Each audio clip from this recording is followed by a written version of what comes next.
নবীজি সাল্লাল্লাহু আলাইহি ওয়াসাল্লামকে জিজ্ঞাসা করা হলো, ইয়া রাসূলুল্লাহ সাল্লাল্লাহু আলাইহি ওয়াসাল্লাম, রমজান মাস তো আলাদা বিষয়, বলে শাবান মাস ব্যতীত অন্য কোন মাসে আপনাকে এত বেশি রোজা রাখতে আমরা দেখি নাই। নবীজি সাল্লাল্লাহু আলাইহি ওয়াসাল্লাম বলেন, শাবান মাস হলো এমন একটি মাস যেটা রজব মাসের পরে, রমজান মাসের আগে। অধিকাংশ মানুষ এই মাসের ব্যাপারে উদাসীন, গাফেল। নবীজি সাল্লাল্লাহু আলাইহি ওয়াসাল্লাম বলেন, এই মাস হলো এমন একটি মাস যেই মাসে প্রত্যেক দিন বান্দার আমল আল্লাহর কাছে পেশ করা হয়। আমরা হাদিসের মধ্যে পড়েছি, নবীজি সাল্লাল্লাহু আলাইহি ওয়াসাল্লাম প্রতি সোম এবং বৃহস্পতিবার রোজা রাখতেন। নবীজি সাল্লাল্লাহু আলাইহি ওয়াসাল্লামকে জিজ্ঞাসা করা হলো, ইয়া রাসূলুল্লাহ সাল্লাল্লাহু আলাইহি ওয়াসাল্লাম, এই দুই দিন রোজা রাখার কারণটা কি? নবীজি সাল্লাল্লাহু আলাইহি ওয়াসাল্লাম বলেন, সোমবার রোজা রাখার কারণ হলো এই দিন আল্লাহ তাআলা আমাকে দুনিয়ায় পাঠিয়েছেন। আর বৃহস্পতিবার রোজা রাখার কারণ হলো এই দিন বান্দার আমল আল্লাহ তাআলার কাছে পেশ করা হয়। এই যে সোমবার আমাকে আল্লাহ তাআলা দুনিয়াতে পাঠিয়েছেন, এই জন্য সোমবার রোজা রাখি।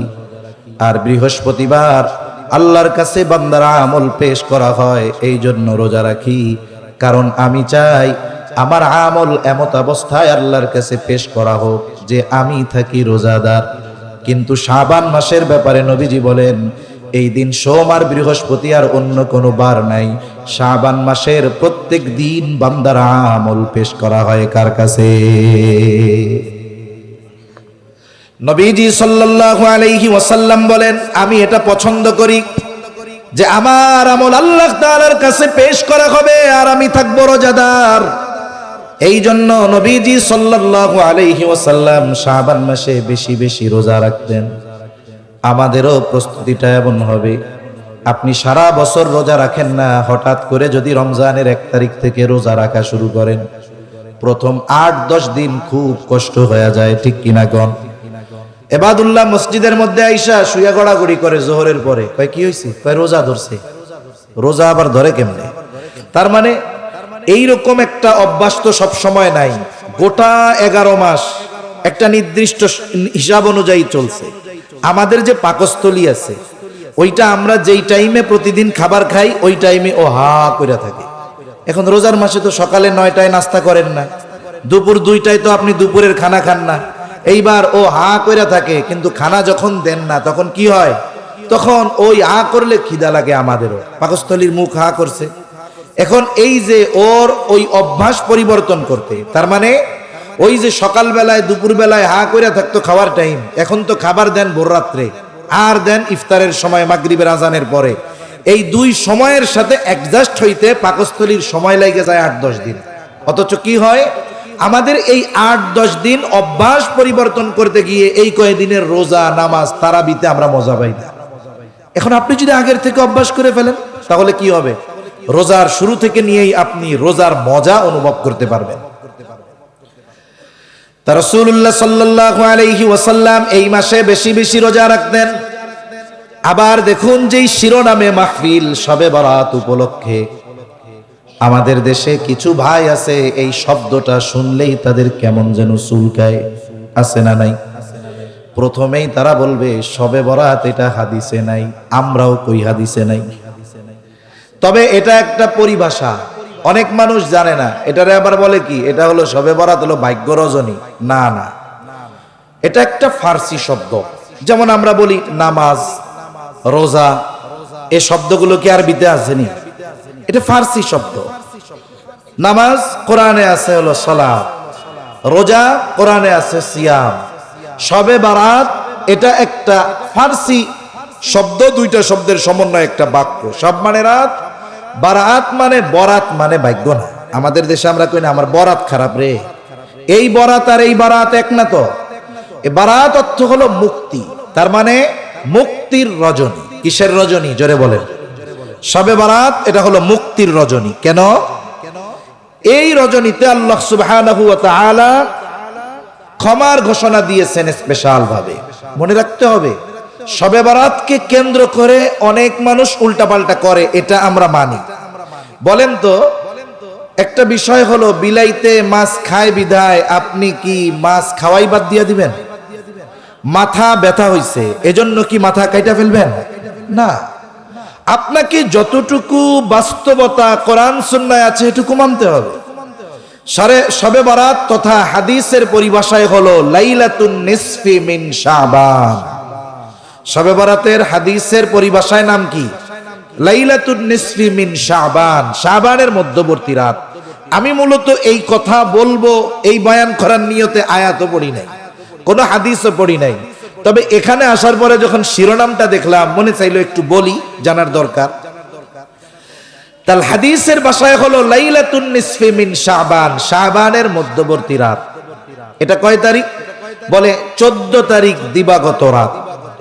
আমাদের দেশে এই তারিখটা আসবে আগামী শুক্রবার দিবাগত রাতে। এখন ওই রাত্রে কি করবেন? স্বাভাবিক নফল নামাজ পড়বেন, ওই রাত্রে একটু ইবাদত বেশি করবেন, আল্লাহ তাআলার কাছে একটু ক্ষমা চাইবেন। এই কথা তো হাদিসে প্রমাণিত। শুধু তাই না, আমাদের দেশের ভাইয়েরা আমাদের অনেক আমলকে জাল বলে চালিয়ে দেন যেই ব্যক্তির মত কথা অনুসারে। নাসিরউদ্দিন আলবানী রহমাতুল্লাহি আলাইহি, ওনার সিলসিলাতু একটা কিতাব আছে হাদিসের, আহাদিসুস সহিহা। এই কিতাবের মধ্যে উনি শবে বরাতের যে ফজিলত এটা স্বীকার করেছেন।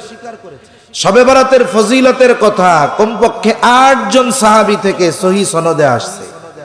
এই রাতের ফজিলতের কথা আছে। এখন আসেন, এই রাতে ইবাদত করবেন, আল্লাহর কাছে ক্ষমা চাইবেন, অসুবিধা নেই। তবে যারা রুটি বানায় বা অন্যান্য কিছু করতে গিয়ে ইবাদত বঞ্চিত হয়, এটা করা ঠিক না। এটা না করে আপনি যদি এই রাতটা ইবাদতে বেশি কাটাতে পারেন এটা ভালো। আর যদি কেউ ওই কাজটাকে ইবাদত মনে না করে, আমাদের গ্রাম অঞ্চলে অনেক মানুষ এখনো আছে, রজব মাস শেষের দিকে ওনারা তো বোঝে না, জিজ্ঞাসা করে রুটির চাঁদ উঠছেনি, রুটির চাঁদ নাম দিছে। এটাও ঠিক না, এটা তো ঠিক না। এখন কেউ যদি ফজিলত মনে করে, ইবাদত মনে করে রুটি টুটি বানায়, তাইলে তো সমস্যা আছে। কিন্তু এই ধরনের কাজগুলো যদি বাদ দেন, শবে বরাত যে ফজিলতময় এক রাত, লাইলাতুন নিসফি মিন শাবান, শাবানের মধ্যবর্তী এই রাতটা যে ক্ষমার রাত, আল্লাহ তাআলার কাছ থেকে মাফ পাওয়ার রাত, এ ব্যাপারে কোনো সন্দেহ আছে? কোনো সন্দেহ। আপনি কিছু মানুষ উল্টাপাল্টা কাজ করবে, এটাকে কেন্দ্র করে কেন আপনি এইটার ফজিলতকে অস্বীকার করবেন? এটা তো হাদিস অস্বীকারীদের নামান্তর, ঠিক কিনা বলেন? এজন্য যেই জিনিসটা যেই জায়গায় আছে সেটাকে মেনে নিতে সমস্যা কোথায়? তাহলে হাদিসের পরিভাষায় এটার নাম কি? বলে লাইলাতুন নিসফি মিন শাবান। এমনি ফার্সি ভাষায় কি বলে? বলে শবে বরাত। আমরাও বলি হাদিসে শবে বরাত নাই, আছে লাইলাতুন নিসফি মিন শাবান। এই রাত্রের ফজিলতের কথা সহিহ হাদিস দ্বারা প্রমাণিত। এরপরে আসেন, পরের দিন রোজা রাখার কথা আছে। প্রথম বিষয়, পরের দিন কয় তারিখ হবে? 15 তারিখ। হাদিসের মধ্যে আসছে নবীজি সাল্লাল্লাহু আলাইহি ওয়াসাল্লাম সপ্তাহে 2 দিন রোজা রাখতেন, সোম আর বৃহস্পতি। আর এক হাদিসের মধ্যে আসছে আবু হুরায়রা রাদিয়াল্লাহু তাআলা আনহু সহ অনেক সাহাবীর থেকে এই ধরনের বর্ণনা আসছে, নবীজি সাল্লাল্লাহু আলাইহি ওয়াসাল্লাম প্রত্যেক চন্দ্র তারিখের 13, 14, 15 রোজা রাখতেন, আইয়াম বীজের রোজা। এখন দেখেন, আপনি বাদ দেন শবে বরাতের পরের দিন রোজা রাখার যেই হাদিসের কথা, ওনারা বলতেছে জয়ীফ, মাইনা নিলাম।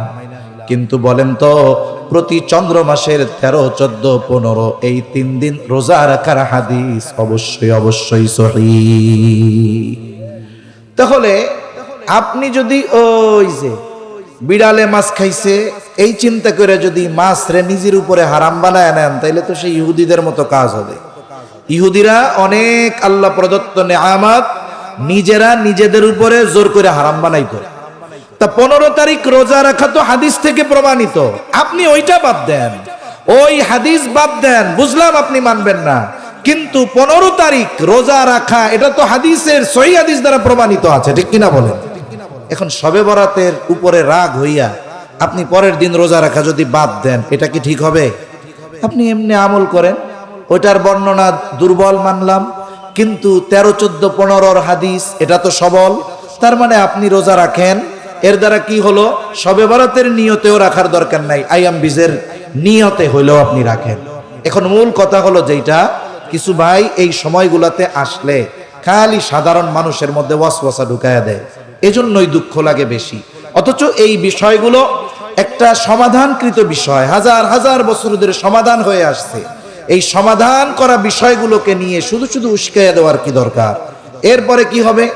এরপরে যখন রোজা আসবে, সাদাকাতুল ফিতির নিয়ে এক ফিতনা বাঁধাবে। এরপরে আসবে, এরপরে তাকবীর 6টা না 12টা, এটা নিয়ে এক ফিতনা বাঁধাবে। এরপরে আস্তে আস্তে কোরবানি আসবে, এরপরে বাঁধাবে কোরবানির সাথে আকিকা দেওয়া জায়েজ না না জায়েজ, এগুলা নিয়ে বাঁধাবে। আরে ভাই, মানুষ তো নামাজই পড়তেছে না, মসজিদেই আসতেছে না। যদি হিসাব করা হয় দেখা যাবে এদেশে যত মুসলিম আছে যাদের উপরে নামাজ ফরজ আছে, এই নামাজ ফরজ যাদের উপরে, এদের মধ্য থেকে 10% মানুষ 5 ওয়াক্ত নামাজ পড়ে না। আপনি মানুষকে মসজিদের দিকে আনেন, মানুষকে নামাজের দিকে আনেন, এরপরে আপনি অন্য কিছু বুঝাইয়েন। কিন্তু আপনি যদি নামাজ পড়াই শুরু করে না, ওরে যদি জোরে আমিনা রাস্তায় আমিন নিয়ে লাগায় দেন, তাইলে তো মানুষ মসজিদ মুখী হবে না। এজন্য আল্লাহ তাআলা সকলকে সহি বুঝদান করেন, বলি আমিন। এই ব্যাপারে আমাদের স্থান হবে কেমন? আমাদের জাতীয় মসজিদ বাইতুল মুকাররমের সম্মানিত খতিব, উপমহাদেশ শুধু বললে হবে না, বর্তমান দুনিয়ার অন্যতম মুহাক্কিক একজন আলেমে দ্বীন আল্লামা আব্দুল মালিক সাহেব বারাকাল্লাহু ফি হায়াতি হযরত এই ব্যাপারে বাড়াবাড়ি ছাড়াছাড়ি উভয়টাই করতে মানা করেছেন। কিছু মানুষ বাড়াবাড়ি করে, আর কিছু মানুষ একেবারে এটাকে অস্বীকার করে বসে। এমনটা হবে না, বরং যেহেতু এটা হাদিসের মধ্যে এই রাতে ক্ষমা প্রার্থনার ঘোষণা আল্লাহর পক্ষ থেকে আছে, আমরা এই রাত্রে শরীয়ত যতটুকু নির্ধারণ করেছে আমাদের জন্য ইবাদত, ওইভাবে আমরা এই রাত অতিবাহিত করব ইনশাআল্লাহ। আল্লাহ বুঝবার তৌফিক দান করেন। তা আমি যে আয়াতখানা আপনাদের খেদমতে তিলাওয়াত করেছি, সূরাতুন নিসার 58 নম্বর আয়াত। আল্লাহ তাআলা এই আয়াতের মধ্যে আমাদেরকে 2টি বিষয়ের আদেশ দিয়েছেন। কয়টা বিষয়? 2টা বিষয়। আল্লাহ তাআলা বলেন, ইন্নাল্লাহা ইয়া'মুরুকুম আন তু'আদ্দুল আমানাতি ইলা আহলিহা ওয়া ইযা হাকামতুম বাইনান নাসি আন তাহকুমু বিল আদল ইন্নাল্লাহা নি'ম্মা ইয়া'iদুকুম বিহি ইন্নাল্লাহা কানা সামিআম বাসীরা। আল্লাহ রাব্বুল আলামিন বলেন, ইন্নাল্লাহা ইয়া'মুরুকুম, আল্লাহ তোমাদেরকে আদেশ দিচ্ছেন, আন তুআদ্দুল আমানাতি ইলা আহলিহা, যে আমানত তার হকদারের কাছে ফিরায়া দাও। এই আয়াতের মূল কথাগুলো বোঝার জন্য আয়াতের শানে নুজুলটা একটু জানলে আমাদের জন্য সহজ হবে। এই আয়াত নাজিল হওয়ার কারণ, রাসূল আকরাম সাল্লাল্লাহু আলাইহি ওয়াসাল্লাম হিজরতের পূর্বে একবার বাইতুল্লাহর মধ্যে ঢোকার ইচ্ছা পোষণ করলেন।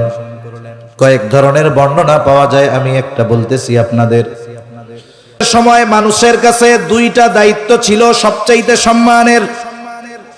একটা হলো হাজী সাহেবদেরকে পানি পান করানোর দায়িত্ব। জাহেলিয়াতের সময় হিজরতের পূর্বে হাজী সাহেবদের পানি পান করানোর দায়িত্ব ছিল রাসূল আকরাম সাল্লাল্লাহু আলাইহি ওয়াসাল্লামের চাচা হযরত আব্বাস রাদিয়াল্লাহু তাআলা আনহুর হাতে। আর একটা দায়িত্ব ছিল বাইতুল্লাহর চাবি বহনের দায়িত্ব। এই দায়িত্বটা ছিল ওসমান ইবনে তালহার হাতে। ওসমান ইবনে তালহার কাছে চাবি। নবীজি মক্কা থেকে মদিনায় হিজরত করে চলে যাবেন। নবীজি সাল্লাল্লাহু আলাইহি ওয়াসাল্লাম হিজরতের পূর্বে একদিন ওসমান ইবনে তালহার কাছে চাবি চাইলেন। কাবা, এই কাবার দরজা প্রত্যেক সোম এবং বৃহস্পতিবার খুলে দেওয়া হতো, মানুষেরা ভিতরে যাইত। অন্যান্য সময় যদি কারো যাওয়ার ইচ্ছা হতো তাহলে ওসমান ইবনে তালহার কাছ থেকে চাবি নিয়ে ঢুকতো। নবীজি সাল্লাল্লাহু আলাইহি ওয়াসাল্লাম ওসমান ইবনে তালহার কাছে চাবি চাইলেন যে, ওসমান, আমি একটু বাইতুল্লাহর ভেতরে যাইতে চাই, আমারে তুমি চাবিটা দাও। ওসমান ইবনে তালহা তখনও তো কাফের, আর মক্কা জীবনে আমার আপনার নবী সহ সাহাবায়ে কেরামের উপরে মক্কার কাফেরেরা কেমন আচরণ করতো এটা আপনাদের সকলের জানা। নবীজি চাবি চাইলো, ওসমান ইবনে তালহা আমার আপনার নবীজিকে চাবি দিল না, বরং উল্টা তিরস্কার করতে লাগলো। হযরত আলী রাদিয়াল্লাহু তাআলা আনহু ওসমান ইবনে তালহার কাছ থেকে চাবি কেড়ে নিলেন, নবীজির জন্য বাইতুল্লাহর দরজা খুলে দিলেন। নবীজি তখন বলতেছিলেন, ওসমান, আজকে আমি তোমার কাছে চাবি চাইলাম, তুমি আমারে চাবি দিলা না। অচিরেই এমন একটা দিন আসবে যেই দিন এই চাবি আমার হাতে থাকবে, আর ওই দিন এই চাবি বহনের দায়িত্ব আমি যার হাতে খুশি তার হাতে তুলে দিব। ওই সময় পর্যন্ত মনে হচ্ছিল যে বাইতুল্লাহর চাবি নবীর হাতে যাবে, এটা তো অসম্ভব। পারিপার্শ্বিক পরিস্থিতি অবস্থা এটা বলতেছিল না। যেমন আজকের এই পরিবেশ আমরা 7 মাস আগেও চিন্তা করি নাই, ঠিক না? 7 মাস আগেও অনেক কিছু চিন্তা করি নাই, এখন তার বাস্তবতা দেখছি। ওসমান ইবনে তালহা নবীজির এই কথার পরে বলল, এই চাবি যদি কোনোদিন আপনার হাতে যায়, সেই দিন কুরাইশ বংশের আর মান সম্মান থাকবে না। নবীজি বললেন, না ওসমান, যেই দিন এই চাবি আমার হাতে আসবে সেই দিন কুরাইশদের সম্মান আরো বেড়ে যাবে। নবীজি এই কথা বলছে, যদিও ওসমান ইবনে তালহা কাফের, কিন্তু আমার আপনার নবীর ব্যাপারে জানে যে গোটা হায়াতে মুহাম্মদ কোনোদিন একটা মিথ্যা কথাও বলে নাই। ওসমান ইবনে তালহা 5ম হিজরিতে হুদাইবিয়ার সন্ধির পরে ইসলাম গ্রহণ করেছেন। ওসমান ইবনে তালহা বলে, যদিও ওই সময় পর্যন্ত মনে হচ্ছিল এটা অসম্ভব, কিন্তু এই কথা যিনি বলেছেন তিনি হলেন মুহাম্মাদুর রাসূলুল্লাহ। এই কথাটা আমার দিলের সাথে গেঁথে গেছে। আমার কেমন যেন মনে হচ্ছিল এটা বাস্তবে পরিণত হয়েও যেতে পারে। বেশি সময় লাগে নাই, মক্কা বিজয় হলো। নবীজির হাতে বাইতুল্লাহর চাবি, কাবার চত্বরে নবীজি বসা। আব্বাস রাদিয়াল্লাহু তাআলা আনহু বলেন, যেহেতু হাজী সাহেবদের পানি পান করানোর দায়িত্ব আমাদের, এখন থেকে বাইতুল্লাহর চাবি বহনের দায়িত্ব আমাদের। ওসমান ইবনে তালহা তখন কিন্তু ইমানদার, কিন্তু এখন চাবি কি করা যায় আলোচনা চলতেছে। এই টাইমে তো আর ওসমান ইবনে তালহার ওই জায়গা থাকতে লজ্জা লাগতেছে, অতীতের কথা মনে পড়ে যাচ্ছে। হায় রে, আমি একদিন চাবি দিছিলাম না, ঢুকতেও দিছিলাম না। উনি বলছিল চাবি একদিন আমার হাতে থাকবে, এটাই তো তার সেই বাস্তবতা। আজকে তো নবী যার হাতে খুশি তার হাতে চাবি দিবে, আর আমারে যে দিবে না এ ব্যাপারে কোনো সন্দেহ নাই। এই জন্য উনি পাশে চলে গেছে। নবীজি সাল্লাল্লাহু আলাইহি ওয়াসাল্লামের কাছে চাচারা বলতেছে, আমার কাছে দিয়ে দেন, আমরা এই চাবি বহনের দায়িত্ব নেই। আল্লাহ তাআলা এই সময় এই আয়াত নাজিল করলেন। আল্লাহ তাআলা বলেন, ইন্নাল্লাহা ইয়া'মুরুকুম আন তুআদ্দুল আমানাতি ইলা আহলিহা। আল্লাহ তাআলার মূল নির্দেশটা হলো এইখানে যে এই চাবি বহনের দায়িত্ব, এটাকে আল্লাহ তাআলা আমানত বলে অভিহিত করেছেন এই আয়াতে। সাথে সাথে এই চাবি বহনের দায়িত্ব আল্লাহ তাআলা ওসমান ইবনে তালহার হাতে ফিরাইয়া দেওয়ার আদেশ দিলেন। এখানে প্রথম বিষয় দেখুন, একটা মানুষ যদি কোনো কারণে আমার আপনার উপরে অত্যাচার করে বা আমার সাথে খারাপ আচরণ করে, মনে রাখবেন প্রকৃত বীর ওই ব্যক্তি নয় যে রাগ উঠলেই ধুমধাম মাইরা দেয়, বরং নবীজি সাল্লাল্লাহু আলাইহি ওয়াসাল্লাম বলেন, প্রকৃত বীর হলো সে যে ক্রোধের সময় নিজেকে নিয়ন্ত্রণ রাখতে পারে। মনে রাখতে হবে, সবচাইতে বড় প্রতিশোধ যেই আচরণ করেছে তার ওই আচরণের প্রতি উত্তরে ওই রকম ফিরাইয়া দেওয়া, এটা তো প্রতিশোধ। এর চাইতে বড় প্রতিশোধ তাকে ক্ষমা করে দেওয়া। আবার এই ক্ষমার ক্ষেত্রে জুলুম যদি সবার উপরে হয়, আমার ক্ষমতা নাই যে আমি আমার পক্ষ থেকে তারে মাফ করে দিব না। জুলুম যদি আমার ব্যক্তিগত আমার উপরে কেউ করে, আমি তাকে মাফ করে দেওয়ার অধিকার রাখি। কিন্তু 10 জনের উপরে যদি জুলুম করে, বাকি 9 জনের বিষয় তাদের কাছে, আমি আমার পক্ষ থেকে যদি মাফ করে দিতে পারি, বলে এটা আমার উত্তম আচরণের পরিচয়, ঠিক কিনা বলে? এটা যদি ব্যক্তিগত সম্পৃক্ত হয়, নবীরে ঢুকতে দেয় নাই, এটা নবীকে ব্যক্তিগতভাবে সে বাধা দিচ্ছে। যখন নবীজি সাল্লাল্লাহু আলাইহি ওয়াসাল্লাম ওসমান ইবনে তালহার হাতে আবার চাবি ফিরাইয়া দিলেন, এর দ্বারা আমার আপনার নবীজির মহানুভবতার প্রকাশ ঘটল। একজন অপরাধ করেছে, আপনার পাওয়ার আছে, মেরে দিলেন, এটা স্বাভাবিক। কিন্তু আপনার পাওয়ার থাকার পরেও, মারার ক্ষমতা থাকার পরেও আপনি তাকে মাফ করে দিলেন, এটাই অস্বাভাবিক, ঠিক কিনা বলেন? নবীজি যদি চাইতেন চাবি অন্যের হাতেও দিতে পারতেন, কিন্তু আল্লাহ তাআলা চাইলেন তার হাবিবের সম্মান, মহানুভবতাকে আরো উচ্চ করবেন। এবার নবীজি সাল্লাল্লাহু আলাইহি ওয়াসাল্লাম ওসমান ইবনে তালহার হাতে চাবি তুলে দিয়ে বললেন, ওসমান, এই চাবি শুধু তোমার হাতে নয়, কিয়ামত পর্যন্ত এই চাবি বহনের দায়িত্ব তোমার বংশের উপরেই থাকবে। সুবহানাল্লাহ।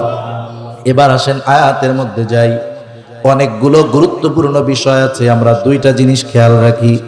এক নাম্বার, আল্লাহ তাআলা এই আয়াতে আমানত দ্বারা দায়িত্বকে বুঝিয়েছেন। সাথে সাথে এই আয়াতে আল্লাহ তাআলা আমানত শব্দটাকে বহু বচন ব্যবহার করেছেন। আল্লাহ তাআলা বলেন, ইন্নাল্লাহা ইয়া'মুরুকুম আন তুআদ্দুল আমানাত। আমানাতুন এক বচন, আমানাত বহু বচন। তাহলে এক নাম্বার, দায়িত্ব আমানত হয়। দুই নাম্বার, আমানত শব্দটা যেহেতু বহু বচন, বোঝা গেল আমানতদারিতা এক দুইটা জিনিসের মধ্যে হয় না, বরং অনেক জিনিসের মধ্যে আমানতদারিতা হয়। এ দুটা পয়েন্ট খেয়াল রাখলে বাকি কথা বোঝা সহজ। এখন আসুন, যদিও এই ঘটনাকে কেন্দ্র করে এই আয়াত নাজিল হয়েছে, তবে ওই ঘটনাকে কেন্দ্র করেই ওর হুকুম সীমাবদ্ধ রয়ে গেছে এমনটা নয়। এই আয়াতের এই নির্দেশনা, এই হুকুম কিয়ামত পর্যন্ত জারি থাকবে। বুজুর্গানে দ্বীন মুফাসসিরিনে কেরাম বলেন, যদিও এখানে আমানতদারিতা, ওই দায়িত্বকে কেন্দ্র করে আল্লাহ তাআলা এই আয়াত নাজিল করেছেন, তবে সব ধরনের আমানতদারিতা এখানে উদ্দেশ্য। এখন আসুন, আমানতদারিতা এটা প্রত্যেকটা মুমিনের ঈমানের অবিচ্ছেদ্য অংশ। কিছু বিষয় আছে আমলের সাথে সম্পৃক্ত, আর কিছু বিষয় আছে ঈমানের সাথে সম্পৃক্ত। আমল সম্পর্কিত বিষয় যদি কমও হয়, ঈমান যদি ঠিক থাকে, আল্লাহ তাআলা তাকে মাফ করে দিবে।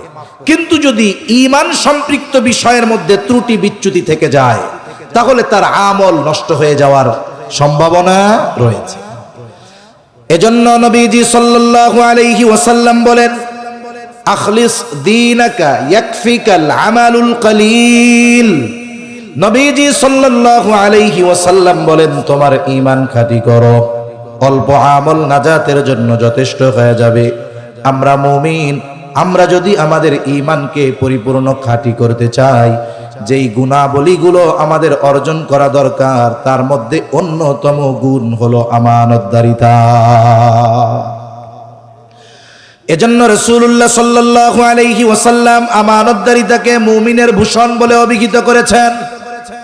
সাথে সাথে আমানতের খেয়ানত করাকে মুনাফিকের আলামত বলে অভিহিত করেছেন। রাসূলুল্লাহ সাল্লাল্লাহু আলাইহি ওয়াসাল্লাম মুনাফিকের আলামতগুলো আমাদের জানায় দিয়েছেন। আমাদের সকলের কম বেশি জানা আছে, এরপরেও আমরা একটু রিভিশন দেই, মুযাকারা করি। মুনাফিকের এক নম্বর আলামত, নবীজি সাল্লাল্লাহু আলাইহি ওয়াসাল্লাম বলেন, ইদা হাদ্দাসা কাযাবা। মুনাফিক যখন কথা বলে মিথ্যা কথা বলে। ইদা ওয়াদা আখলাফা। দুই নম্বর আলামত, ওয়াদা করলে ওয়াদা খিলাফ করে। তিন নম্বর আলামত, ইদা তুমিনা খানা। আমানতের খেয়ানত করে। আর এক হাদিসের মধ্যে আরেকটা বাড়িয়ে এসেছে, ওয়া ইদা তাখাসামা ফাজারা। মুনাফিকের সাথে যখন কারো তর্ক বিতর্ক হয়, ঝগড়া হয়, সে মন্দ অশ্লীল বকাঝকা করে। এই আলামতগুলো সমাজে অনেক নামাজির মধ্যেও আছে, হাজী সাহেবের মধ্যেও আছে, তবে একটা না, চারটাই আছে। এমন লোক কম বেশি সমাজে আছে না নাই? মনে রাখতে হবে, এগুলো হলো ঈমান বিধ্বংসী ভাইরাস। এই যে করোনা ভাইরাসে মানুষ মরছে, ক্যান্সারের জীবাণু যদি কারো দেহে বিস্তার লাভ করে, ওর মৃত্যুর কারণ হয়ে যাইতে পারে। ক্যান্সারে মরলে ও বেঈমান হবে এমনটা কোনো কথা কোরআন হাদিসে কোথাও নাই।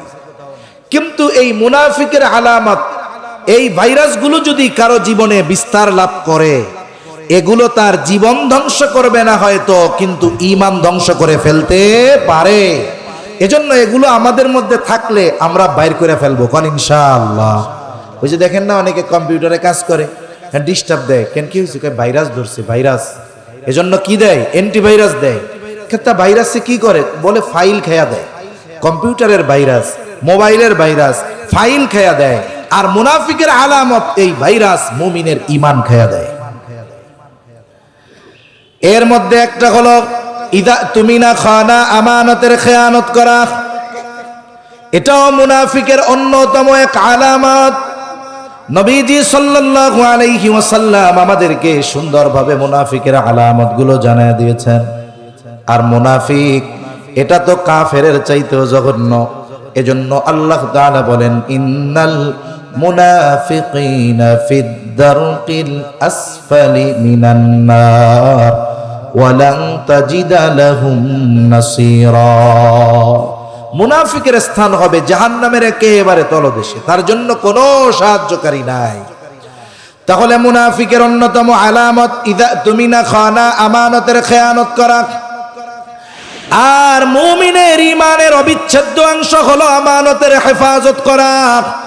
এই জন্য নবীজি সাল্লাল্লাহু আলাইহি ওয়াসাল্লাম বলেন, লা ঈমানা লিমান লা আমানাতা লাহ। নবীজি সাল্লাল্লাহু আলাইহি ওয়াসাল্লাম বলেন, যার মধ্যে আমানতদারিতা নাই তার ঈমান নাই। যার মধ্যে আমানতদারিতা নাই তার কি নাই, জোরে বলেন না, ঈমান নাই। তাহলে আমরা যারা আছি ঈমানদার, যারা শুনতেছি, সকলেই একটু খেয়াল করেন যে আমানতদারিতা এমন একটা গুণ যেটা ঈমানের সাথে সম্পৃক্ত। নবীজিও বলতেছেন আমানতদারিতা যার নাই তার ঈমান। তাহলে বলুন তো, আমরা যদি আমাদের ঈমানকে কামেল করতে চাই, ঈমানকে যদি মজবুত করতে চাই, আমানতদারিতার গুণ অর্জন করার দরকার আছে না নাই? এই আয়াতে আল্লাহ তাআলা আমানতদারিতার কথা বলছেন। যদিও এখানে উদ্দেশ্য ছিল দায়িত্ব, কিন্তু আবার আমানাত শব্দটা বহুবচন উল্লেখ করার মাধ্যমে আল্লাহ জানিয়ে দিলেন যে দায়িত্বটাই শুধু আমানত এমনটা নয়, আরো বহু জিনিসের মধ্যে আমানতদারিতা রয়েছে। এক মজলিসে এক সময় সব বিষয়গুলো এক সময় বলা অসম্ভব, কারণ আজকের মাহফিলের মধ্যমণি তো আমাদের সুলতানুল ওয়াইজিন। কি বলেন ইনশাআল্লাহ? আমি বেশি সময় কষ্ট দিব না, যেহেতু আমি হজরতের সাথেই আসতে পারছি, সৌভাগ্যের বিষয়। হজরতের সাথে আসছি, হজরত চলে আসছেন, বিশ্রাম নিচ্ছেন। অনেক প্রোগ্রামে তো দেখা যায় ব্যস্ততা এত বেশি যে হজরত একেবারে মুখোমুখি সময় নিয়ে আসেন। তা বরিশালের এই মানুষগুলো বড় সৌভাগ্যবান যে হজরত এশার নামাজের একটু পরপরই চলে আসছেন। তার মানে যেহেতু বিশ্রাম টিশ্রাম নিয়ে কথা বলবেন, সেহেতু আশা করা যায় প্রাণবন্ততার সাথে আজকে আলোচনা করবেন ইনশাআল্লাহ। সাথে সাথে মির্জা নুরুর রহমান বেগ সাহেব মোহাব্বতের মানুষ হজরতের, এজন্যই তো বছরের পর বছর হজরতের মোহাব্বতে সুলতানুল ওয়াইজিন আল্লামা খালেদ সাইফুল্লাহ আইয়ুবী হাফিজাহুল্লাহ আপনাদের কাছে আসেন। একটা বিষয় হলো কি, মোহাব্বত যদি একতরফা হয় এতদিন আসার কথা না। তার মানে হজরতকে উনিও যেমন, আপনারাও যেমন মোহাব্বত করেন, উনিও বরিশালবাসীকে মোহাব্বত করে বিদায় দীর্ঘ টাইম এত বছর ধরে আসতে থাকেন। আমি তো এক জায়গায় 2 বছর পর পর গেলে আমার তৃতীয়বার আর যাইতে মন চায় না। কেন চায় না আমি জানি না, কিন্তু হজরত আসতেছেন দীর্ঘ সময় ধরে। আল্লাহ তাআলা আপনাদের আমাদের এই মোহাব্বত কবুল করুক, বলি আমিন। সেজন্য অনেকে চিন্তা করতেছে এখনো হজরত আসছে কি আসছে না আল্লাহই জানে। হজরত চলে আসছে, যত সময় আলোচনায় আসবে ইনশাআল্লাহ। যেহেতু শহর কেন্দ্রিক প্রোগ্রাম, স্বাভাবিক শহরের মানুষ ব্যস্ত, দোকানদার কাজবাজ সাইরা মোটামুটি 10টা, 10:30, 11:30 বাজায় দেয়। এজন্য গ্রাম অঞ্চল হলে বা অন্যান্য উপশহর হলে, শহরের পাশে হলে হজরত 10টায় উঠে যাইতেন। কিন্তু যেহেতু মানুষের ব্যস্ততা, এত আগে যদি উঠে আবার দেখা যাবে মানুষ বলবে যে হুজুর একটু পরে দিলেন না কেন, শহরে তো কামকাজ সেরা আসা লাগবে। এজন্য হযরত আস্তে আস্তে যতটুকু কথা বলা যায় আমি আপনাদের নিয়ে একটু মুজাকারা করব ইনশাআল্লাহ। তাহলে আমানতদারিতা এক জিনিসের মধ্যে না বহু জিনিসের মধ্যে।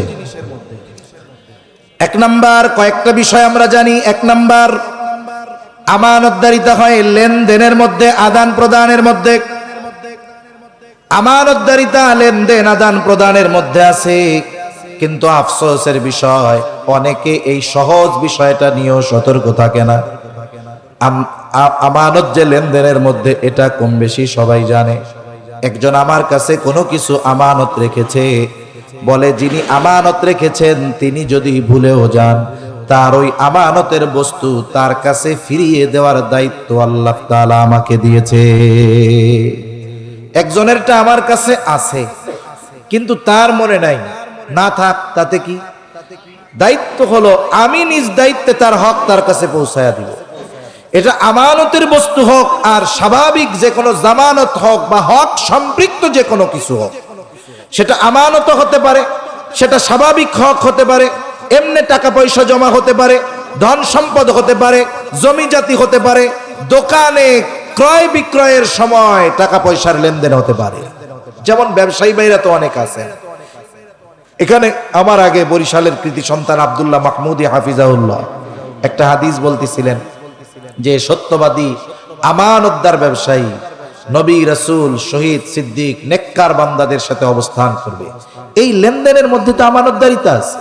তার মানে দেখুন, কোন দোকানদার এক নম্বর পণ্যের দাম নিয়ে যদি 2 নম্বর মাল দেয়, নিশ্চয়ই সে খেয়ানতকারী, ঠিক কিনা বলেন? সাথে সাথে সে ধোঁকাবাজ, আর অনেকগুলো পাপের মধ্যে হবে, 3 নম্বর হক নষ্টকারী।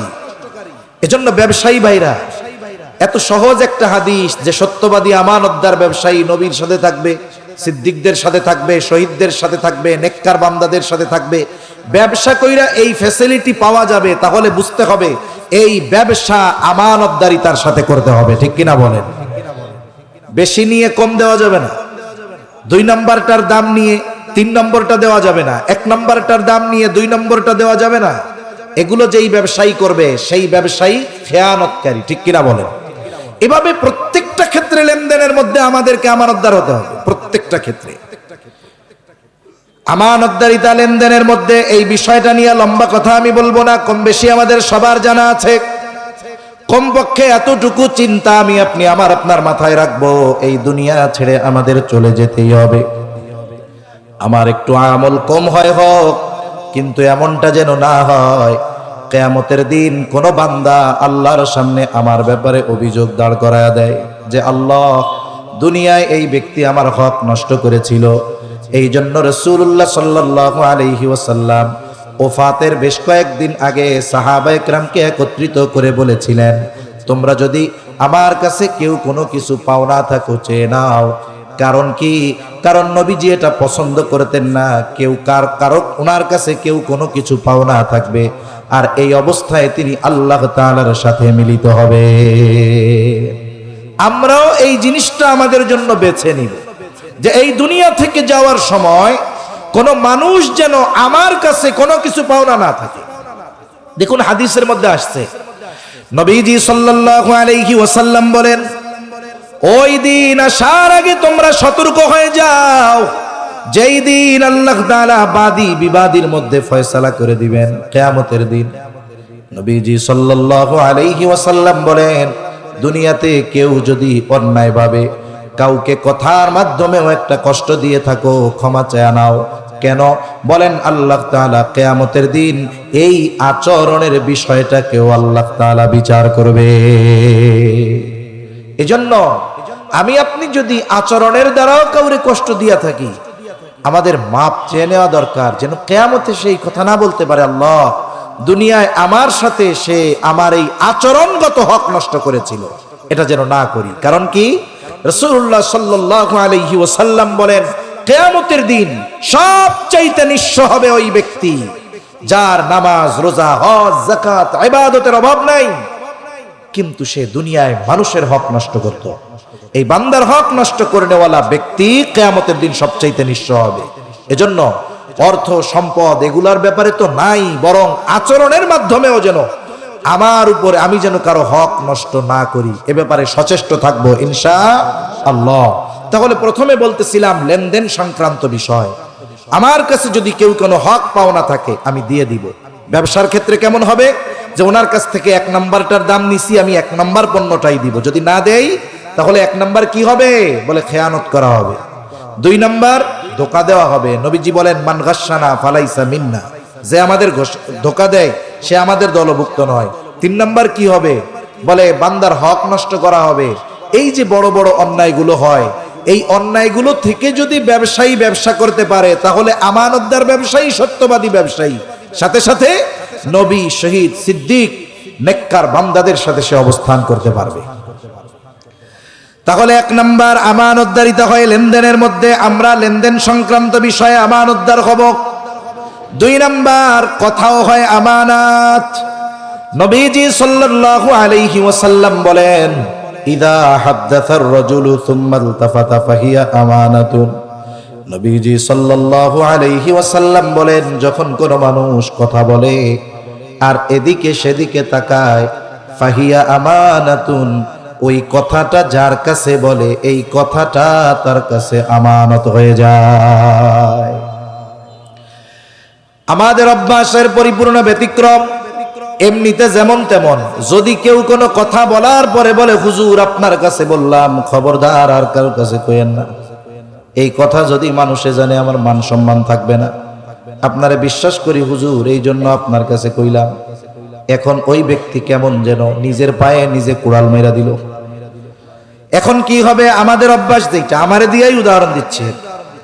এখন যতক্ষণ আমি আর একজনের কাছে না বলি ততক্ষণ আমার পেটের মধ্যে ওই কথা পুটপুট করতে থাকে, পুটপুট করে গেলে, মানে কথা আর একজনের না বলা পর্যন্ত অস্থিরতাই আমার থেকে যায় না।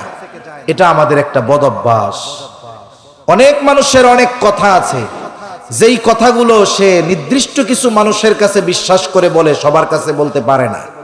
যেমন অনেক মানুষ আছে এরকম, জানাশোনা মানুষ, কম বেশি আপনাদেরও থাকতে পারে, খুব পাওয়ারফুল, সম্পদওয়ালা। আমরা বাহির থেকে দেখা মনে করি এই লোক, এর মতো শান্তি আর সুখে আর কেউ নেই, কিন্তু বাস্তবতা পুরো ভিন্ন।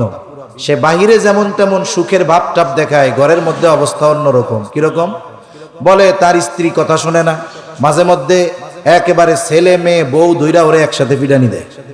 এখন বউ যে পিটায়, এ কথা কি পাবলিকের কাছে বলা যায় না?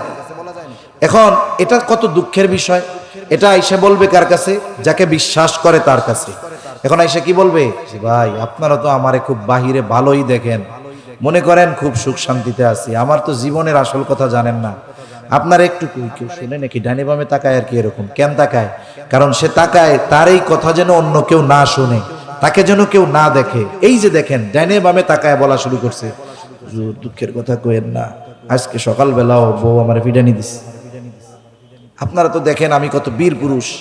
এখন কোন তো এই লোকটারে যে তার ওয়াইফ পিটায়, এটা যদি এলাকার মানুষ জানে, এরপরে কি করবে, ওই গলির থেকে যে দিক দিয়া যাবে, দেখো ওই যে বোর মার খয়েন না বেড়া, ওইটা যায়, ইজ্জত সম্মান থাকবে তার? এখন দেখেন এটা হলো কি, এই কথাটা তার সম্মান সম্পৃক্ত বিষয়, আমার কাছে বলছে, মনে করেন আমার দায়িত্ব কি, আমার এটা গোপন রাখা দরকার। কিন্তু ডাইনে বামে তাকানো বলা বলছে, এরপরে আবার নিষেধ করছে, হুজুর আল্লাহর হস্তে কারো কাছে কইেন না, কইলে আর ইজ্জত থাকবো না। এখন ওই লোক আমার কাছে বইলা আমার চোখের আড়াল হওয়ার আগে আমার পাশে যে আমি তারে ডাক দিয়ে কই, এদিকে কি হয়েছে, আমার কাছে কি কইছে শুনছস? আপনি না কইলে শুনবো কেমনি? আরে এই বেড়ারে তো আমরা তো এত ডরাইতাম, কিন্তু এ বেড়ার তো ওইরকম না, তো এরে বউ প্রতিদিন ওরে পিডাই। এখন ওই লোক কি করবে, আর একজনের কাছে গিয়া বলবে, দেখ হুজুর কি মিথ্যা কথা কয় না, হুজুর খুব ভালো মানুষ, কয় অমুকের ব্যাপারে আমার কাছে বলছে, তারে নাকি তার বউ পিটায়, হুজুর আমারে খুব বিশ্বাস করে, কারো কাছে বলতে মানা করছে, আমি তোরে কইতেছি তুই কিন্তু কাউরে কইস না। প্রথমে তো ওই ব্যক্তি আমাকে মানা করেছিল, হুজুর আপনারে বললাম আপনি কারো কাছে বইলেন না, আমি ওর কাছে বইলা বলতেছি, তোমারে বললাম তুমি কারো কাছে বইলো না। এবার ও আরেকজনের কাছে বলে, বলার পরে বলে তুমি কিন্তু কাউরে বইলো না। এইভাবে সকালের কথা 100 জনের কাছে পৌঁছায় গেছে, যে যার কাছেই বলে শুধু বলতে থাকে, আমি তোমারে কইলাম তুমি কিন্তু কাউরে বইলো না। এখন এই সকালের কথা একজনের কাছেও বলা মানা ছিল, পৌঁছায় গেছে কতজনের কাছে? বলেন তো এখন খেয়ানতের গোনা একটা আছে না 100 হয়ে গেছে? রাসূলুল্লাহ সাল্লাল্লাহু আলাইহি ওয়াসাল্লাম বলেন, কারো দ্বারা যখন কোনো ভালো কাজের সূচনা হয়, ওই ভালো কাজ যতজন করে, ভালো কাজটার উপরে যতজন আমল করে, বলে যার দ্বারা শুরু হয়েছে সকলের আমলের সওয়াব তার আমল নামায় যোগ হয়ে যায়। আবার যখন কারো দ্বারা কোনো মন্দ কাজের সূচনা হয়, বলে ওই মন্দ কাজ যতজন করে সকলের মন্দ কাজের গুনাহ শুরু করে নেওয়ালার আমল নামায় যোগ হয়ে যায়। নবীজি সাল্লাল্লাহু আলাইহি ওয়াসাল্লাম বলেন, আদম আলাইহিস সালামের প্রথম সন্তান, যার দ্বারা এই পৃথিবীতে সর্বপ্রথম অন্যায়ভাবে হত্যাকাণ্ড সংগঠিত হয়েছিল, নবী আমার বলেন কিয়ামত পর্যন্ত অন্যায়ভাবে যত হত্যাকাণ্ড হবে সব হত্যাকাণ্ডের গুনাহ আদম আলাইহিস সালামের ওই সন্তানের আমলনামায় যোগ হয়ে যাবে। এজন্য কোন পাপের সূচনা যদি আমার আপনার মাধ্যমে হয়, ওই পাপটা যতজন করবে সকলের গুনার বোঝা আমার কাঁধে নেওয়া লাগবে। এজন্য আমরা কথাকেও আমানত মনে করব। যেই কথাগুলো গোপন রাখা জরুরি, গোপন রাখলে দ্বীনের ক্ষতি হবে না, মানুষের ক্ষতি হবে না, ইসলামের ক্ষতি হবে না, এই ধরনের কথাগুলো গোপন রাখা দরকার। কিন্তু কিছু বিষয় বলার পর এটার দ্বারা যদি মানুষের জানমালের ক্ষতি হয়, রাষ্ট্রের ক্ষতি হয়, ইসলামের ক্ষতি হয়, এই ধরনের কথাগুলো গোপন না রেখে বলে দেওয়াটাই জরুরি। 3 নাম্বার বলে দায়িত্ব আমানত। এই আয়াতে মূলত দায়িত্বকে আমানত বলে অভিহিত করা হয়েছে। এখন তো এমন এক জামানা, এই জামানায় মানুষ দায়িত্বকে আমানত মনে করে না, বরং এই জামানায় মানুষ দায়িত্বকে গনিমত মনে করে। এমন এক জামানা ছিল যেই জামানায় মানুষকে জোর করে দায়িত্ব দেওয়া যাইত না। আর এখন তো এমন এক জামানা, মানুষ আর একজনকে হত্যা কইরা হইলেও দায়িত্ব নেয়, ঠিক কিনা বলেন? টাকা দিয়ে দায়িত্ব কিনে, ঘুষ দিয়া দায়িত্ব কিনে, অস্ত্র দিয়ে প্রভাব খাটায় দায়িত্ব নিতে চায়। বুঝতে হবে তারা এই দায়িত্বকে আমানত মনে করে না, বরং আখের গোছানোর মাধ্যম মনে করে, ঠিক কিনা কম? আমি নির্দিষ্ট কোনো ব্যক্তি দল কারো কথা বলতেছি না। আমাদের পাশের অঞ্চলে একটা সময় ছিল নির্দিষ্ট দলের নির্দিষ্ট মার্কায় চেয়ারম্যান নির্বাচন হইতো, ঠিক না? কিছুকাল আগেও কমপক্ষে ইউনিয়ন পরিষদ নির্বাচনে ব্যক্তি বাছাই করার সুযোগ ছিল, কিন্তু যখন নির্দিষ্ট দলীয় মার্কায় নির্বাচন হয় তখন আর ব্যক্তি বাছাই করার সুযোগ থাকে না, তখন এটা মার্কার উপর দিয়েও চলে যায়। এজন্য আগে এক সময় শান্তিপূর্ণভাবে ইউপির নির্বাচনগুলা হইতো, কিন্তু যখনই দলীয় মার্কায় গেছে ওইটাও মোটামুটি মানে রাতের ভোট শুরু হয়ে গেছে, ওই জায়গায় আগের থেকেই ব্যালট ভরা হয়ে গেছে। এখন মার্কা একটা, কিন্তু ওই দলেরই 15 জন ওই মার্কা চায়। পণ্য একটা, কাস্টমার 15 জন, ওইটা তো ভাঙ্গাচুরা হইলেও দাম বেড়ে যাইব, ঠিক কিনা বলেন? এই যে করোনা আসার আগে কত ফার্মেসির মধ্যে একেবারে এক কোনায় মাস্ক পইড়া থাকতো, ওটা কেউ কিনতই না, আর ওইটা দোকানদার রাখা লসের কারণ মনে করত। কিন্তু যখন শুরু হয়েছে করোনা, টেলিভিশনে, খবরে, মোবাইলে কেউরে ফোন দিলে খালি মাস্কের ওয়াজ দেয়, খালি মাস্ক লাগান, বারবার হাত ধন, আর 3 ফিট দূরত্ব রেখে বসেন। এখন এই মাস্কের ওয়াজ যেই দিছে, এক একটা সার্জিক্যাল মাস্ক ওই সময় কেনা পড়তো 50 পয়সা। দোকানদার এই খবর পাইয়া এক একটা বেচা শুরু করছে 50 টাকা। তার মানে কি এখন এটার চাহিদা আছে, এরকম অবস্থা। এখন মার্কা একটা, একই দলের ক্যান্ডিডেট মার্কা চায় 15 জন। এখন কি হবে? নিলামে উঠবে। নিলামে ওঠে না এরকম? নিলামে উঠে। আমার এক নিলামের গল্প মনে পড়ছে, আপনাকে একটু কই। আমার এক ওস্তাদ আছে, এখন এই হুজুর এমনি খুব মানে আউট নলেজ খুব ভালো, এমনি চালাকও আবার অনেক।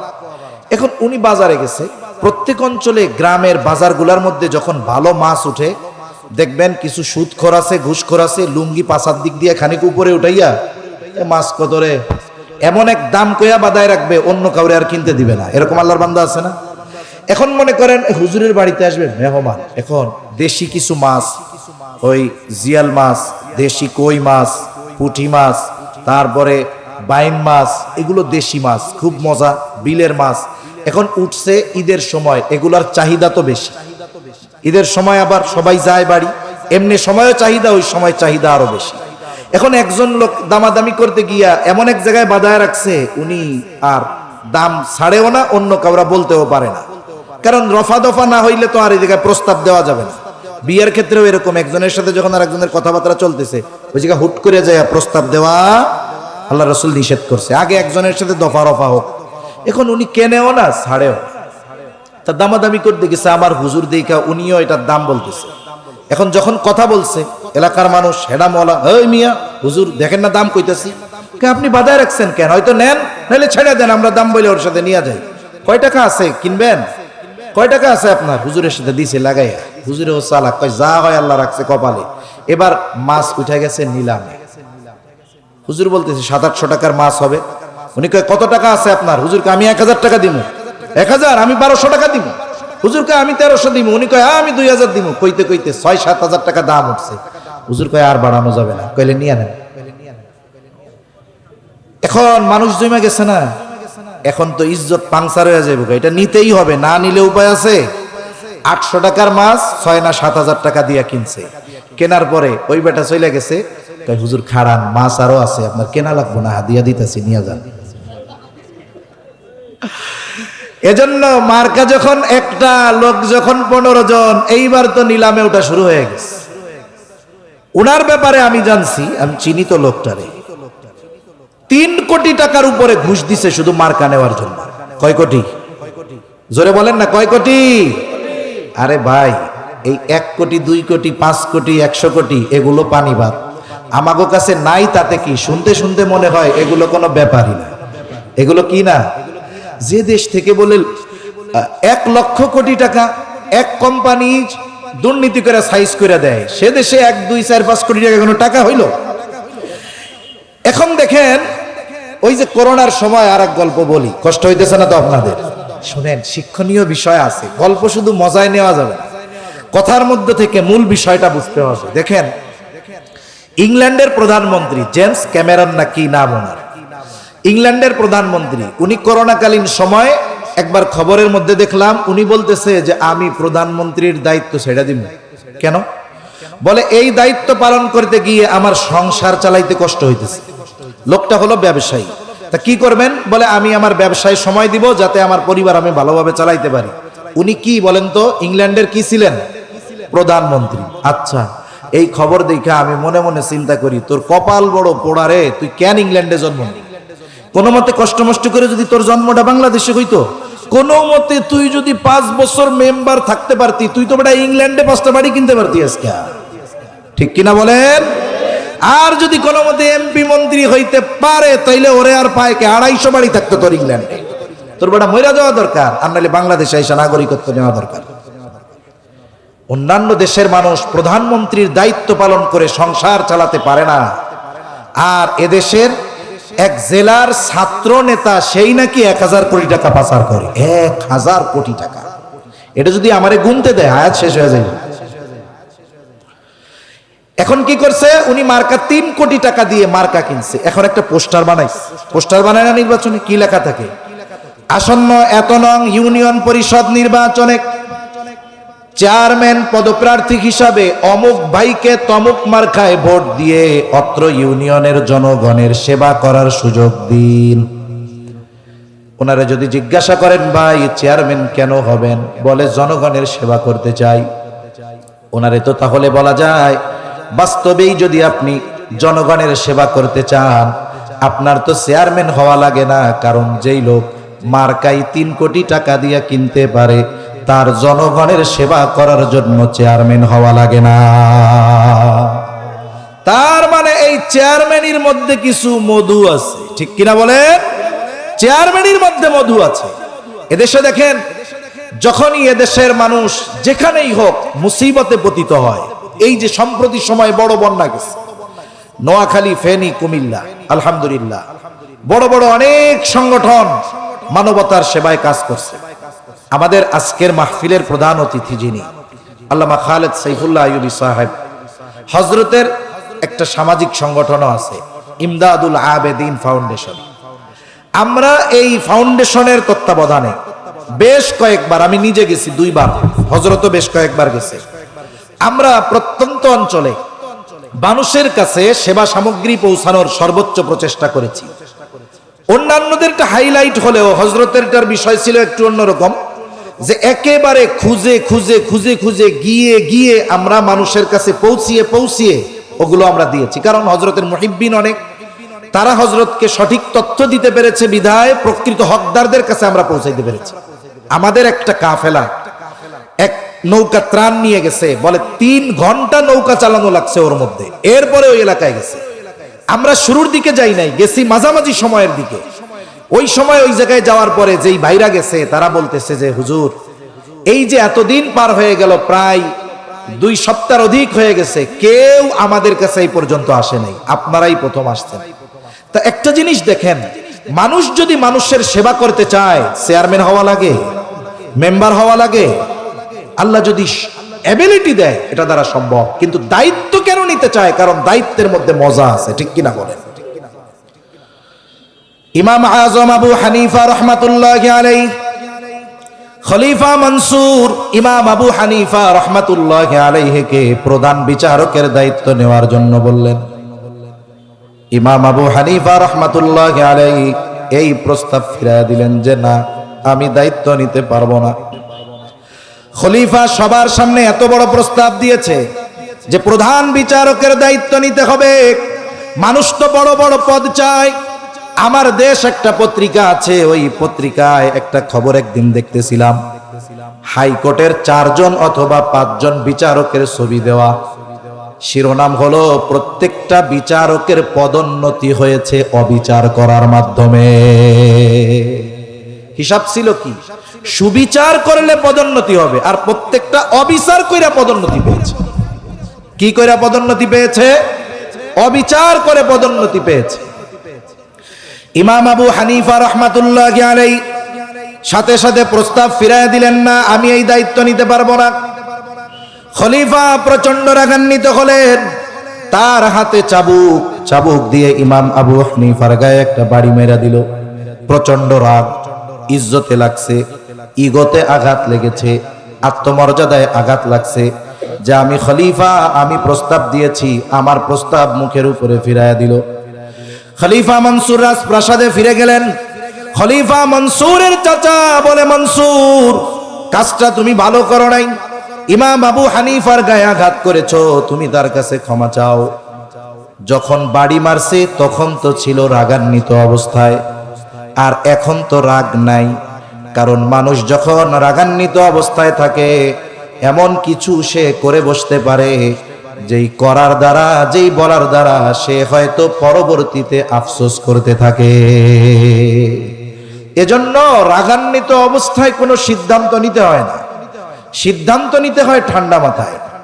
আর রাগ যখন হবে, দাঁড়া থাকলে বসে পড়তে হবে, বসে থাকলে শুয়ে পড়তে হবে, ওযু করতে হবে, নামাজে দাঁড়ায় যেতে হবে। আমাদের দেশে অনেক বিবাহ বিচ্ছেদের ঘটনা ঘটে, একেবারে তুচ্ছ কারণ একটা সময় বড় হয়ে যায়, স্ত্রী একটু উল্টাপাল্টা কথা বলে, গরম কথা বলে, স্বামী 4 মেয়ের মারে 14 গোষ্ঠী ধইরা তালাক মেরে দেয়। এমন ঘটনা ঘটে কি ঘটে না? যেই তালাক মেরে দেয়, শয়তান তো এক মিশন শেষ করে চলে যায়, রাগ টাক শেষ। এখন 2 জনের কাছে মোহাব্বতের ভান্ডার নিয়ে হাজির হয়। একটু আগে একজন একজনের দিকে তাকাইতেই পারে না, এখন দিল কয় যে 2 জন 2 জনের ছাড়া বাঁচবে না। এখন হুজুরের কাছে চলে গেছে, মাহমুদিয়া মাদ্রাসায় যায়, কয় হুজুর কাম তো শেষ। কি হইছে? আমি তো 14 গোষ্ঠী ধইরা দিয়ে দিছি। দিছস কেন? রাগ হইয়া দিছি। আরে মিয়া, তরকারি মজা হইলে কি কেউ তালাক দেয় নাকি? খুশি হইয়া কেউ তালাক দেয়? দেয় তো রাগ হইয়া। এজন্য রাগান্বিত অবস্থায় সিদ্ধান্ত নিলে এটা পরবর্তীতে পস্তানোর কারণ হতে পারে। এজন্য সিদ্ধান্ত নিতে হবে ভেবে চিন্তে। আর রাগান্বিত অবস্থায় কি করতে হবে? বলে মানুষজন যদি পাশে থাকে 2 জনকে সরাইয়া দিবে, আর যদি না থাকে সে কমপক্ষে তার নিজের অবস্থা পরিবর্তন করবে, তাহলে আশা করা যায় বড় ধরনের অঘটন থেকে বাঁচা যাবে। ঠিক কিনা বলেন? ইমাম আবু হানিফা যখন চাবুক দিয়া বাড়ি মারছে তখন তো রাগান্বিত অবস্থায় ছিল, এখন তো তার রাগ নাই, কিন্তু ক্ষমা চাইতে যাবে এটা তার লজ্জা লাগতেছে, কারণ এখন রাগ নাই। বিশ্বস্ত একজন মানুষকে পাঠায় দিল, যাও আমার পক্ষ থেকে ইমাম আবু হানিফার কাছে ক্ষমা চাইবা।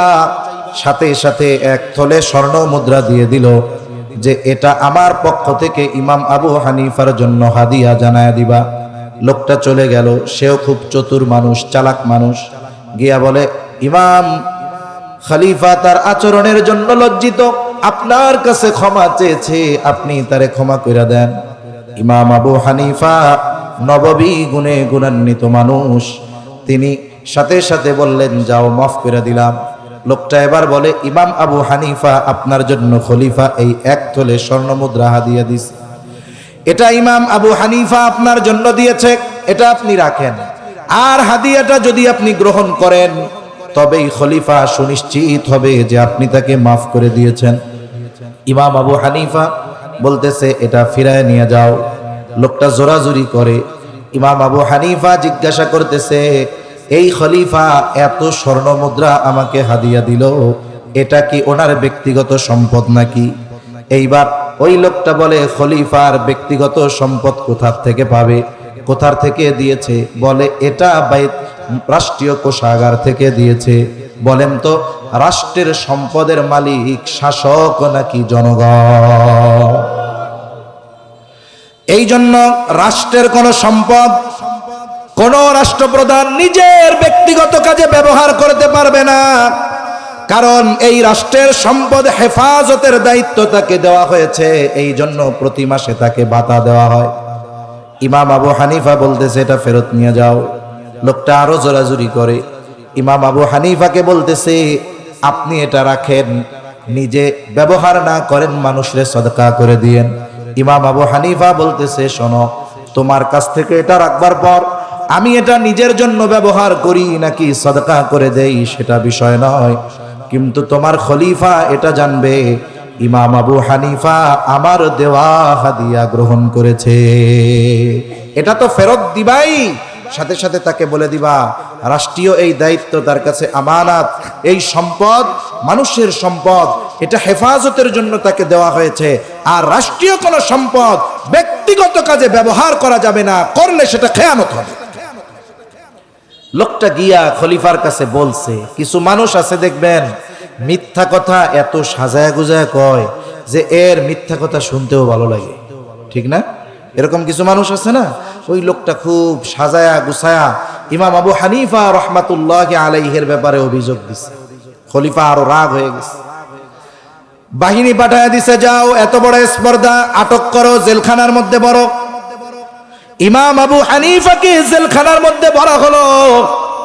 প্রতিদিন চাবুক দিয়ে আঘাত করা হতো আর বলা হতো প্রধান বিচারকের দায়িত্ব নেন, ছেড়ে দেওয়া হবে। ইমাম আবু হানিফা জুলুম সহ্য করেছেন, তবুও তিনি প্রধান বিচারকের দায়িত্ব নেন নাই। ঐতিহাসিকদের থেকে দুইটা মত পাওয়া যায়। একটা হলো ইমাম আবু হানিফা রহমাতুল্লাহ আলাইহিকে জেলখানার মধ্যেই খাবারের সাথে বিষ প্রয়োগ করে শহীদ করে দেওয়া হলো। আর এক বর্ণনা, উনি যখন প্রচন্ড অসুস্থ ছেড়ে দেওয়া হলো, বাড়িতে আটক করে ফেলা হলো, গৃহবন্দী। ইমাম আবু হানিফা রহমাতুল্লাহ আলাইহির শাগরেদরা জিজ্ঞাসা করে, যেই দায়িত্ব নেওয়ার জন্য আপনার উপরে এত জুলুম, এত অত্যাচার, এই দায়িত্ব গ্রহণে যত যোগ্যতা দরকার, যত ইলম দরকার, সব কিছু আল্লাহ তাআলা আপনাকে দিয়েছেন। দায়িত্ব নেওয়ার ব্যাপারে সর্বোচ্চ যোগ্য হওয়ার পরেও কেন আপনি দায়িত্ব গ্রহণ করলেন না? ইমাম আবু হানিফা রহমাতুল্লাহ আলাইহি বলেছিলেন যে, শোনো, আমি যেই দায়িত্ব নেই নাই সেই দায়িত্বের ব্যাপারে আল্লাহর সামনে আমাকে জবাবদিহিতা করা লাগবে না, কিন্তু আমি যদি দায়িত্ব নেই, এই দায়িত্ব পালনে যদি কোনো ত্রুটি বিচ্যুতি হয়ে যায়, আল্লাহ তাআলার সামনে জবাবদিহিতার কাঠগড়ায় দাঁড়ানো লাগবে। কারণ আবু দাউদের একটা বর্ণনা আছে, নবীজি সাল্লাল্লাহু আলাইহি ওয়াসাল্লাম বলেন, কাউকে যদি কোনো দায়িত্ব দেওয়া হয়, বলে কেউ যদি ওই দায়িত্বের সুচ পরিমাণ খেয়ানত করে, সুচ পরিমাণ, নবীজি সাল্লাল্লাহু আলাইহি ওয়াসাল্লাম বলেন, ওই ব্যক্তি কিয়ামতের দিন খেয়ানতের বোঝা নিয়ে আল্লাহর সামনে হাজির হবে। তাহলে দায়িত্ব আমানত, কিন্তু আমরা দায়িত্বরে মনে করতেছি গনিমত। যে যেই দায়িত্ব পায়, কেউ যদি দায়িত্বে ফাঁকি দিয়ে মাস শেষে পরিপূর্ণ বেতন নিতে পারে, ও মনে করে আমার মতো চালাক এই দুনিয়ায় আর কেউ নেই। আছে না এরকম? এজন্য আমরা দায়িত্বকে আমানত মনে করব। সময়টা আমানত, দায়িত্ব আমানত, সময়টাও আমানত। মাজহার নানুতুবি রহমাতুল্লাহি আলাইহি মাজাহিরুল উলুম সাহারানপুর একটা মাদ্রাসা আছে ভারতে, যার নামে এই মাদ্রাসা। উনি দায়িত্ব আর সময়কে কেমন গুরুত্ব দিতেন, বলে উনি যে ক্লাস করাইতেন সময় হিসাব করে মাস শেষে উনি ওজিফা নিতেন। আল্লামা রফি উসমানী দামাত রহমাতুল্লাহি আলাইহি উনি ওনার এক বয়ানের মধ্যে বলতেছেন, ওনার কথা, মাজহার নানুতুবি রহমাতুল্লাহি আলাইহি ক্লাস করাইতেন সময় হিসাব করে, মাস শেষে ওজিফা নিতেন। দায়িত্বের ব্যাপারে, সময়ের ব্যাপারে তারা কতটা সচেতন ছিল। একদিন এক ক্লাসের মধ্যে এক ব্যক্তি আসছে, এখন ওনার সাথে ব্যক্তিগতভাবে কথা বলা দরকার, জরুরি বিষয়। উনি এইবার ওই ব্যক্তির সাথে কথা বললেন। এরপরে নোটের মধ্যে সময় হিসাব করে লিখে রাখছে, অমুক দিন অমুক ক্লাসে এই কয় মিনিট আমি আমার নিজের ব্যক্তিগত কাজে ব্যবহার করেছি, নিজের কাজে ব্যয় করেছি। মাস শেষে যখন ওনার হাতে বেতন দেওয়া হলো, ওজিফা দেওয়া হলো, ওই পরিমাণ সময়ের হিসাব করে উনি অর্থ ফিরাইয়া দিলেন। জিজ্ঞাসা করা হয়, হযরত এটা কি বেশি গেছে নাকি? বলে না। তাহলে কি হয়েছে? বলে অমুক দিন অমুক ক্লাসে এই কয় মিনিট আমি আমার ব্যক্তিগত কাজে ব্যয় করেছিলাম, যেহেতু ওই সময় আমি দায়িত্ব পালন করি নাই আর ওই সময়টা নিজের কাজে ব্যবহার করেছি, এজন্য এটা আমার জন্য নেওয়া ঠিক হবে না, এই জন্য ফিরাইয়া দিলাম। এই ধরনের মানুষ নিকট অতীতে অতিবাহিত হয়ে গেছে। এই জন্য আমাদের দায়িত্ব সরকারি হোক আর বেসরকারি হোক, আমরা যথাযথভাবে আমাদের দায়িত্ব পালন করব এবং দায়িত্বের ক্ষেত্রে আমরা সর্বোচ্চ আমানতদার হব ইনশাআল্লাহ। তাহলে বলতেছিলাম, লেনদেনের মধ্যে আমানত, কথা আমানত, দায়িত্ব আমানত, সময়টাও কিন্তু আমানত। শরীয়তের সকল বিধিবিধান আমানত। আল্লাহ রাব্বুল আলামিন বলেন, ইন্না আরাদনাল আমানাতা আলাস সামাওয়াতি ওয়াল আরদি ওয়াল জিবাল ফাআবাইনা আন ইয়াহমিলনাহা ওয়া আশফাকনা মিনহা ওয়া হামালাহাল ইনসান। আল্লাহ তাআলা বলেন, আমি এই আমানত আসমানের কাছে, জমিনের কাছে, পর্বতের কাছে পেশ করলাম। তারা এই আমানত বহনে অস্বীকৃতি জ্ঞাপন করলো, প্রচন্ড ভীত সন্ত্রস্ত হয়ে গেল। ওয়া হামালাহাল ইনসান, মানুষ এই আমানত বহন করলো। আল্লামা রফি উসমানী রহমাতুল্লাহি আলাইহি বলতেছেন, বলে কি সেই আমানত? বলে সেই আমানত হলো কোরআন। বলেন সেই আমানত হলো শরীয়তের বিধিবিধান। হযরত বলেন, শরীয়তের যত আদেশ নিষেধ আছে এগুলো সব আমাদের উপরে আমানত। কেউ যদি কোনো বিধিবিধান অমান্য করে, এক নম্বরে সে খেয়ানতকারী হয়, এরপরে যেই বিধান অমান্য করে সেটার গুনাহ তার হয়ে যায়। সেটা আদেশের ক্ষেত্রেও হতে পারে, নিষেধের ক্ষেত্রেও হতে পারে। যেমন নামাজ পড়ার আদেশ দিছেন কে? আল্লাহ। আদেশটা আল্লাহ। এখন একজনেই আদেশ অমান্য করছে, মানে নামাজ পড়ে নাই। নামাজ না পড়ার দ্বারা কি হইল? এক নম্বরে আল্লাহর আদেশ অমান্যকারী হইল। এই আদেশ এটা ছিল আমানত। তার মানে প্রথমে সে হইল আল্লাহ তাআলার এই বিধানের আদেশের খেয়ানতকারী। দুই নম্বর, নামাজ না পড়ার কারণে তার জন্য যেই পাপ আছে, শাস্তি আছে, এটা তার জন্য আবার অবধারিত থেকে গেল। অনুরূপ নিষেধ সমূহগুলো এরকম। বলে আল্লাহ তাআলা অন্যের কামাইরা খেতে মানা করছে। এখন কেউ যদি অন্যের হক মেরে খায়, বলে এই নিষেধ অমান্য করলো, এই নিষেধটা ছিল আমানত, এটার খেয়ানতকারী হইল। সাথে সাথে ওই নিষেধ অমান্য করে যেই পাপটা করেছে, বলে সেই পাপের গুনাহ তার জন্য তো যোগ হইছে, সাথে শাস্তি আল্লাহ তাআলা তার জন্য রেখে দিয়েছেন। এজন্য শরীয়তের বিধিবিধান এগুলো আমানত। পাঁচটি বিষয় আমরা মনে রাখি। এক নম্বর, আমাদের লেনদেনের ক্ষেত্রে আমানতদার হতে হবে, কথার ক্ষেত্রে আমানতদার হতে হবে, দায়িত্বের ক্ষেত্রে আমানতদার হতে হবে, সময়ের ক্ষেত্রে আমানতদার হতে হবে, শরীয়তের বিধিবিধান মেনে চলার ক্ষেত্রে আমানতদার হতে হবে। আল্লাহ তৌফিক দান করেন। এই পাঁচটা খেয়াল রাখলে বাকি অন্যান্য বিষয়গুলোও অর্জিত হবে। তাহলে সূরাতুন নিসার মধ্যে আল্লাহ তাআলা মূলত দুইটি বিষয়ের আদেশ আমাদের দিয়েছেন। কয়টি? সূরা নিসা 58 নম্বর আয়াত 1 নম্বর আদেশ, ইন্নাল্লাহা ইয়া'মুরুকুম আন তুআদ্দুল আমানাতি ইলা আহলিহা, যে আল্লাহ তাআলা আদেশ দিচ্ছেন যে তোমরা আমানত তার হকদারের কাছে ফিরায় দাও। 2 নাম্বার আদেশ, ওয়া ইযা হাকামতুম বাইনান নাসি আন তাহকুমু বিল আদল। আল্লাহ তাআলা বলেন যখন মানুষের মধ্যে বিচার আচার করবা, ন্যায় বিচার করবা। ইমাম শাফিঈ রাহমাতুল্লাহি আলাইহি বলেন এই যে 2টা গুণ, আমানতদারিতা, ন্যায়পরায়ণতা, এমন 2টা গুণ, বলে যেই ব্যক্তির মধ্যে এই 2টা গুণ আছে ওই ব্যক্তি সফল। যেই সমাজে আছে বলে এই সমাজের মানুষ সফল, যেই রাষ্ট্রে আছে রাষ্ট্রের মানুষ সফল। বলে যেই রাষ্ট্রের শাসক আমানতদার, ন্যায়পরায়ণ, ওই রাষ্ট্রের মানুষের চাইতে সৌভাগ্যবান মানুষ আর কেউ নাই। কিন্তু আফসোস, এই 2টা বিষয় এই পৃথিবী থেকে পরিপূর্ণ নিশ্চিহ্ন হয়ে যাওয়ার মতো অবস্থা। আমরা সবাই চাই যে আমাদের শাসক আমানতদার হোক, ন্যায়পরায়ণ হোক। এখন আমরা চাই ঠিক, কিন্তু এই চাওয়া যদি বাস্তবে পরিণত করতে হয় তাহলে নিজের থেকে পরিবর্তন শুরু করতে হবে। একজন আমি, 10 জন মিলে আমরা হব। আমি পরিবর্তন, সাথে সাথে আমার পরিবার পরিবর্তন হবে। এই রকম কয়েকটা পরিবার নিয়ে একটা সমাজ পরিবর্তন হবে। কয়েকটা সমাজ নিয়ে গোত্র, এখন একটা গোত্র পরিবর্তন হবে, এলাকা পরিবর্তন হবে। আস্তে আস্তে এই পরিবর্তনের ছোঁয়া আল্লাহ যদি চায় গোটা দেশ, গোটা পৃথিবী ব্যাপী ছড়িয়ে যাবে ইনশাআল্লাহ।